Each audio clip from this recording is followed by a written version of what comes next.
Bonjour, je m'appelle Anatole Bukuru, doctorat à l'Université du Burundi. Donc aujourd'hui, je vais partager avec vous le cours de biologie générale. C'est un cours qui est articulé sur quatre objectifs.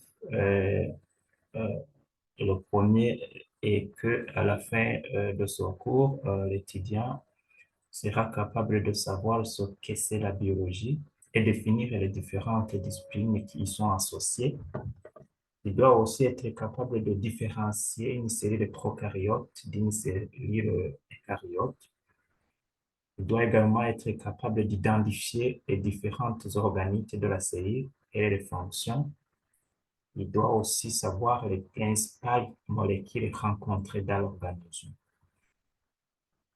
Euh, un autre cours ainsi articulé, on va vous parler une petite introduction et puis on va vous parler quelques notions de la cytologie. La cytologie, il faut connaître que c'est l'étude des cellules. On va parler en plus quelques notions de la physiologie animale et en fait, on va clôturer sur quelques notions d'écologie. Euh, Tout d'abord, il faut connaître que nos ancêtres, bien qu'ils ignoraient l'écriture, ont cependant réalisé la première page de l'histoire de la biologie, sitôt qu'ils eurent la pleine conscience de la distinction entre un être vivant ou objet inanimé. Il y a donc quelques 12 000 où les hommes accédèrent à une plus grande maîtrise de leur environnement en cultivant les plantes qui pouvaient les nourrir et en domestiquant les animaux particulièrement les chiens, pour les accompagner et les seconder. Les premiers à étudier la biologie furent ceux qui se sont intéressés à la médecine et en soignant les maladies, comme par exemple les guérisseurs, les soliciers, les hommes et les femmes médecins. Dans le monde scientifique, l'écrivain Aristote fut l'un des plus grands hommes de la science des temps anciens et expert du vivant. Il a examiné méthodiquement les caractéristiques des animaux et des plantes, les a répartis en catégories à partir d'observations minutieuses et d'analyses et d'interprétations. Alors, qu'est-ce que c'est la biologie? Le terme biologie vient donc du mot grec bio, qui signifie la vie, et logos, qui signifie science. Donc, la biologie désigne une science de la vie. Il s'agit donc d'une science multidisciplinaire et en partie, il couvre les sciences de la nature et de l'histoire naturelle des êtres vivants. Quand on parle de la vie, en fait, le mot vie se définit comme étant un ensemble de fonctions ou processus biochimiques plus ou moins liés qui se réalisent de manière continue dans un système hautement organisé qu'on appelle les cellules vivantes. Et l'étude de la structure de la cellule, comme je vous l'ai déjà parlé, ainsi que l'aile, rôle de ces éléments constitutifs et la cytologie. Et donc, la cellule en elle-même est une structure organisée biochimiquement et constituée de matière organique et inorganique. Comme je vous l'ai déjà parlé tantôt, la biologie est une science qui est au centre, qui est multidisciplinaire. Il couvre notamment la morphologie et l'anatomie euh, qui se bornent sur la description de la forme intérieure ou extérieure des êtres vivants. Il fait appel aussi à la cytologie, à la génétique et à la biologie moléculaire. Il englobe aussi les notions d'embryologie, qui est une science de développement des êtres vivants depuis la conception jusqu'à la naissance. Il englobe aussi la physiologie, qui est l'analyse des fonctions et du fonctionnement des êtres vivants. Il englobe aussi l'écologie et l'éthologie, ainsi que la sociologie, dans ce sens où il fait analyse et étude des sociétés et des organisations des êtres vivants. La biologie aussi couvre la botanique, qui est en général l'étude des végétaux, la zoologie, qui est l'étude des animaux, la mycologie, qui est l'étude des champignons, la bactériologie, qui est l'étude des bactéries, la taxonomie et la systématique, qui est l'étude de la classification et de la nomenclature euh, des êtres vivants.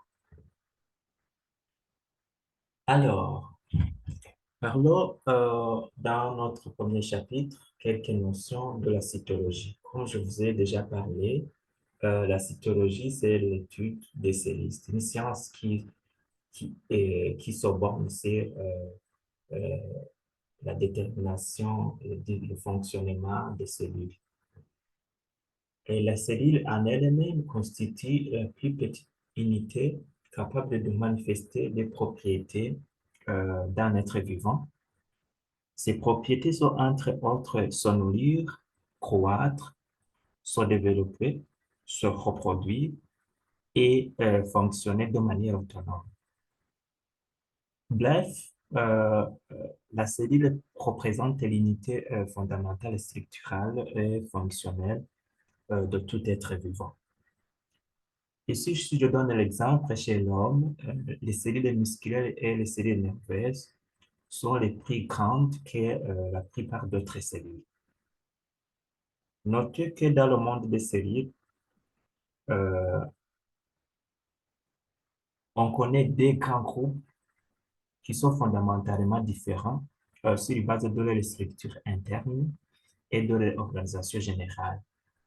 Et donc, on distingue les cellules dites prokaryotes et d'autres cellules qui sont dites eucaryotes. Par cellules prokaryotes, il faut reconnaître que ce sont des cellules qui recouvrent les organismes unicellulaires, donc avec une seule cellule. Ici, on donne l'exemple des bactéries au sens large.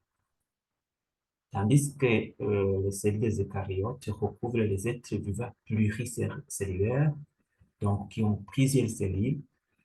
Ici, on donne l'exemple des végétaux, donc les algues, les animaux, les algues ou les champignons. Mais aussi, il y a quelques micro-organismes unicellulaires qui sont dans la catégorie des organismes eucaryotes. En fait, l'existence des noyaux est la caractéristique de la cellule eucaryote. Du coup, eucaryote signifie qui possède un véritable noyau. Donc, un noyau qui est euh, visible.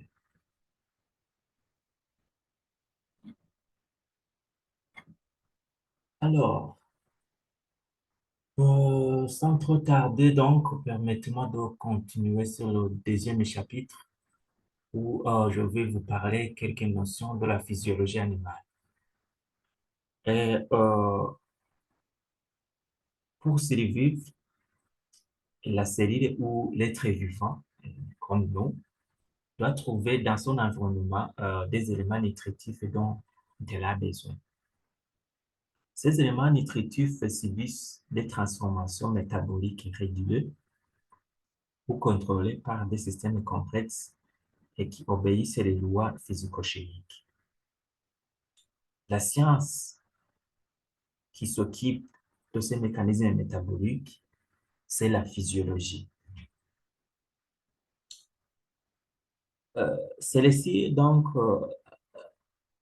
analyse les mécanismes d'échange. Donc, cette science, elle analyse les mécanismes d'échange des éléments dont l'organisme a besoin. Entre autres, le catabolisme, l'anabolisme, excrétion des déchets métaboliques, etc. Mais aussi à la régulation des phénomènes comme le système de coordination ou de régulation hormonale et nerveuse.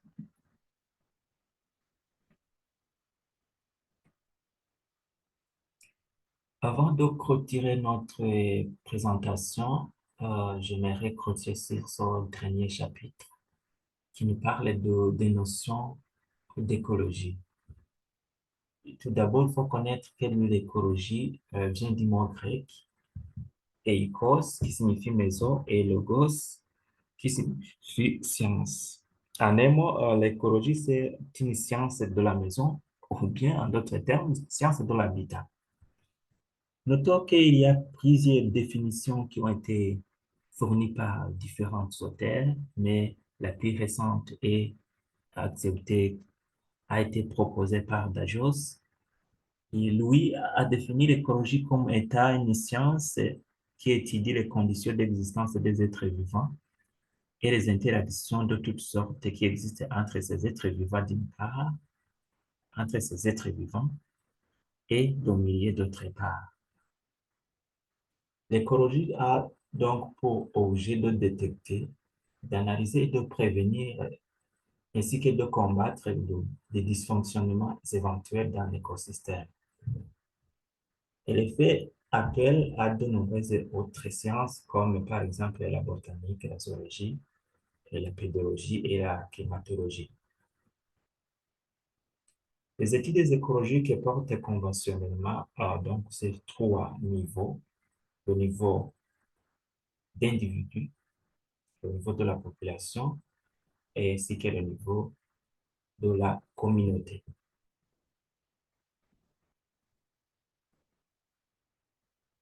Quels sont alors les facteurs qui peuvent influencer l'existence ou le changement de vie des êtres vivants? Il y a des facteurs qui sont dits écologiques.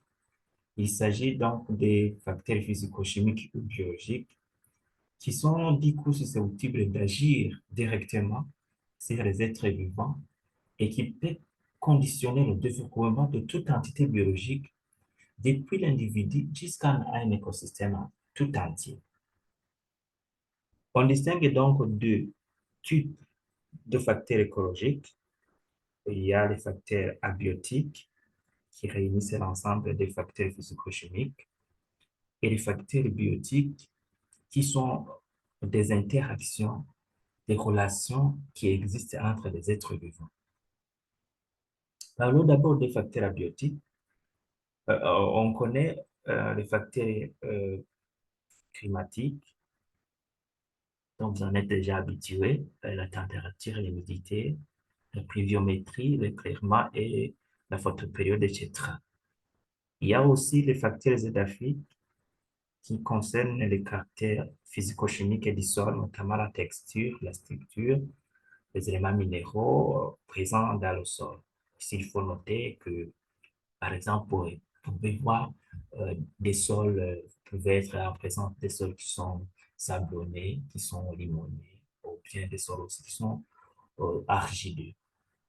Il y a aussi des facteurs topographiques qui sont des facteurs qui sont liés au relief, les facteurs hydrologiques, qui sont relatifs au biotope aquatique. Ici, ces facteurs font référence à la teneur des onzelles minéraux, l'oxygène ou d'autres gaz dissous, le courant de l'eau, le pH des eaux aussi. Peut connaître la qualité de l'eau pour savoir si on est en présence de l'eau acide ou de l'eau basique. Les facteurs abiotiques, les facteurs biotiques sont des interactions que les êtres vivants font durant toute leur vie. Donc, toutes ces relations forment des réseaux complexes au sein d'un écosystème. Les relations directes entre deux populations d'espèces différentes peuvent être classées sur base des coûts ou des bénéfices pour les partenaires. Parmi les relations, ici, on peut citer par exemple la prédation, euh, l'herbivorie ou le parasitisme. Un des deux partenaires, comme par exemple le prédateur, l'herbivore ou un parasite, retire un bénéfice au détriment de l'autre. qu'on qualifie de proie ou hôte.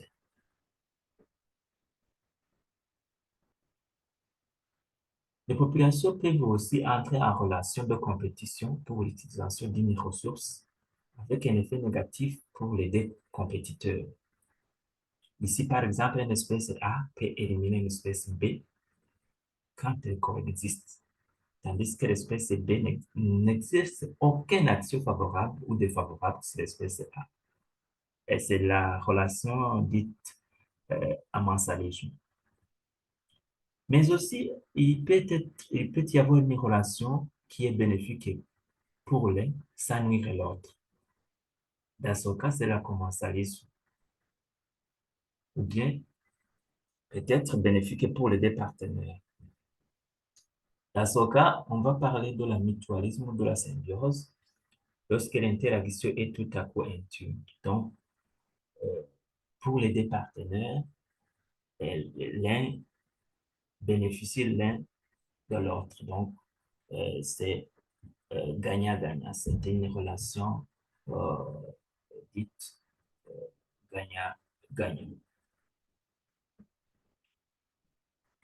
C'est ici que prend fin notre présentation. Je vous remercie pour votre attention.